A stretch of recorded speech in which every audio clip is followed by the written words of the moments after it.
Լսեք, սա այլասերվածության կատարյալ աստիճանն է, այլասերվածության։ Մայրաթոր Սուրբ Էջմիածնում մեկը բոսակա, մեկը բան, մոլագար սեռական, ու մենք մեր կյանքով ապրում ենք, ինչ ա եղել, իրանց անձնական կյանքն է։ Ինչ է շնակում եպիսկոպոսը սեռական կյանք չպետք է ունենա։ Ու ոնց Հայաստանում մարդ կա, որ մտածում է կարա ուրիշ բան տեղի ունենա, Հայաստանում մարդ կա, որ պաշտպանում է այս դիրքորոշումը, բացառված է, որ այդ մարդը Հայաստանի հետ կապ ունենա։ Հիմա մեկը KGB-ի գործակալ է, մեկը բան է,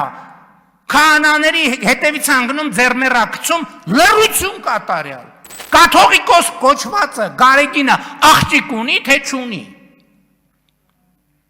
Ունի, թե չունի։ Այս հարցին պատասխանել է այդ մարդը։ Աղբերը, որ KGB-ի գործակալ է, որևէ բացատրություն տվել է,